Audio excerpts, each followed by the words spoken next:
The best thing is to just have fun. Exactly. Kasi alam mo naman, All-Star Weekend, sabi nga natin, it's time to have fun. It's time to return back to our fans here. Sinuportahan tayo for the past 35 years. Here's Saul Mercado of the Rain or Shine Elasto Painters.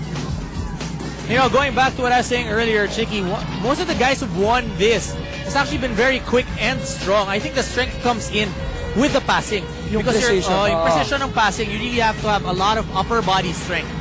At saka yung balance, Dom, di ba? Kasi yes. Hindi ka naman makakapasa ng pinpoint if you don't have the balance and the strength. Kaya nga, Chicky, I think if you join this, malaki ang chance mo manalo dito. Sus Mariosep, kailangan mawala ko muna itong aking belly dito para may balance ako. Well, Saul Mercado, one of our more popular players here in the PBA. And Dom, pati yung pati yung pag-ikot nila sa cones, hindi ho madali yan because you have to stop right on the dot and then change your direction.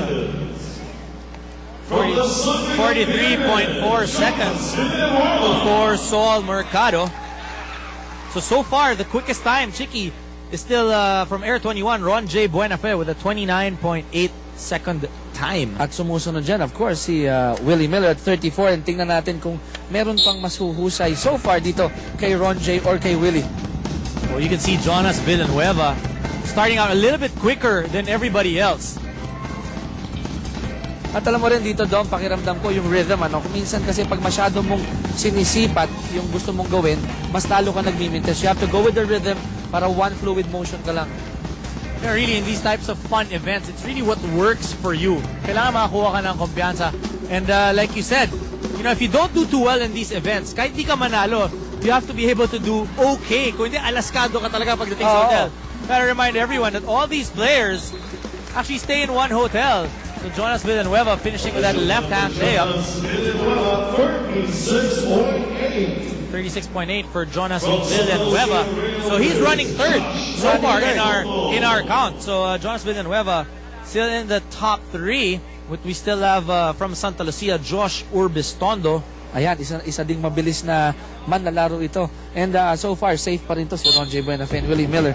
Well, napakabilis itong si Josh Urbistondo, known for his passing skills but as well as his three-point shooting. Been helping the Realtors in their campaign this conference. At sabi nga ni Josh kanina, nagkukwentuhan kami, sabi ko, so will you excel in one? Sabi niya, no, I will excel in all. So let's see if Josh will live up to his promise to me. Well, you can see the shooting touch of Josh Urbistondo. Yeah, I just hope that every time they throw that ball, they make sure they're accurate. Kahit dito lang, kasi katabing-katabi natin yan eh. Alam niyo po, sa kanang bahagi ng part ng obstacle na yan, nandun po kami ni Dominic Goy at umiilag kami. Josh Urbistondo struggling a bit on that overhead pass. Urbistondo's official time. 44.3 from the Santa Lucia Realtors. At may nadali dun si Josh Urbistondo dun sa obstacle na malapit sa atin where he had like 4 attempts or 3 attempts before he was able to complete that particular challenge. Jared Dillinger for the talk and text. Tropang Texters. Probably our tallest player to join the obstacle course. And dito, wala sigurong advantage yung maliit or matangkad. Sabi mo nga dito, whatever works for you, precision and balance ang mas importante. Jared Dillinger also known for him to be able to play all around. He can shoot, he can pass, he can defend. And yung overflowing energy itong si Jared Dillinger, bagay na bagay siya dito sa contest na ito.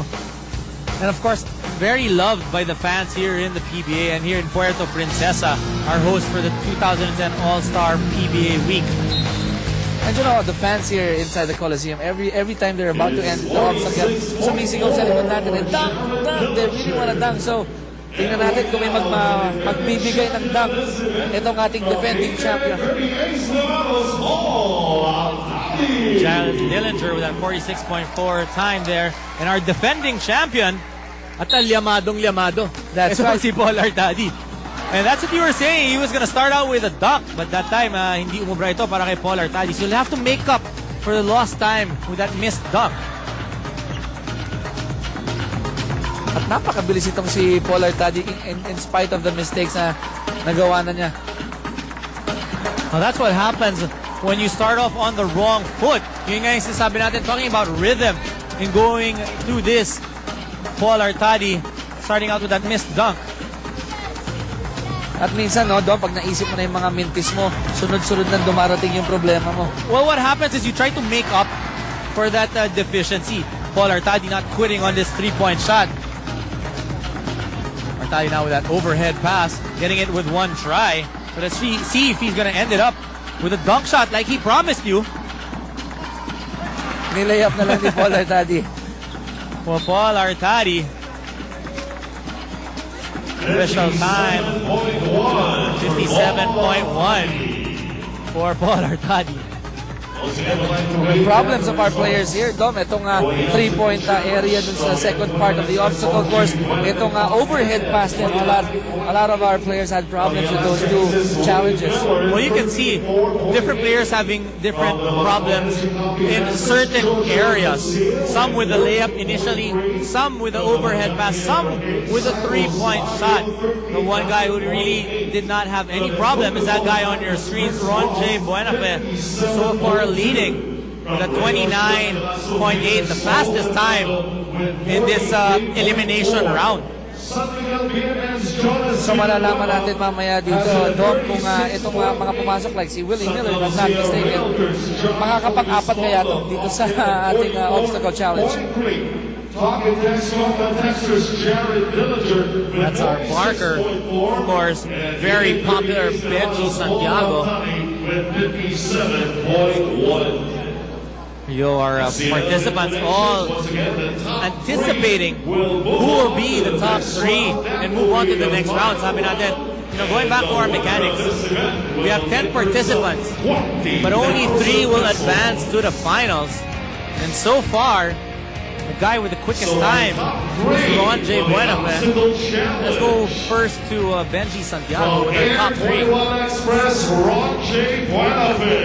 And I'm sure, Dom, sabi ko nga, itong top 3 natin, nakapagpainit na yan. Loose na yung mga yan, so expect better times here to set in the finals.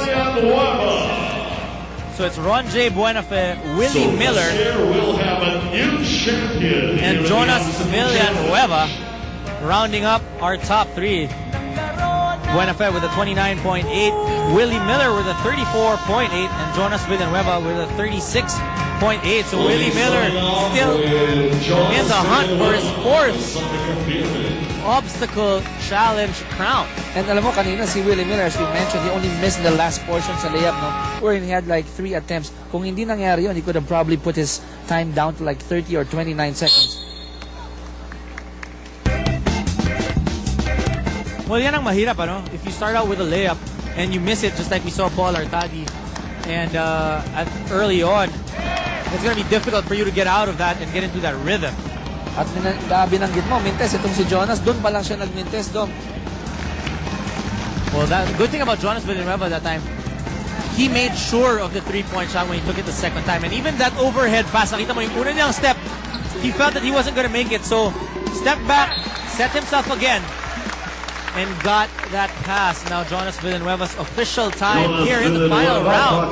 31.7. Good improvement on his time nung first round po, 36.8 seconds now. 31 seconds. So medyo pressure ito for Willie Miller and Ron J. Buenafe. Well, that's a very good time by Jonas Villanueva, 31.7, like you mentioned, an improvement from his 36.8. Well, the good thing about getting the first round out, alam mo na, may feel ka na ng course. Oo, hindi ka na naninibago. At itong sila Don Ontiveros trying to distract Willie Miller nung start ng kanyang takbo. For Willie Miller, one of our more playful PBA players who loves the All-Star Week, very nice to the fans. That's why he's very popular amongst them. Willie Miller almost getting ready for that second shot. Trickled in. At yung mga bato talaga nila Willie Miller, lahat ng players ito, solid yung bato, no? Willie Miller. And if you're wondering why you can hear the crowd cheering or shouting, it's because malapit na siya doon sa oras kanya ni Jonas. And Willie Miller clock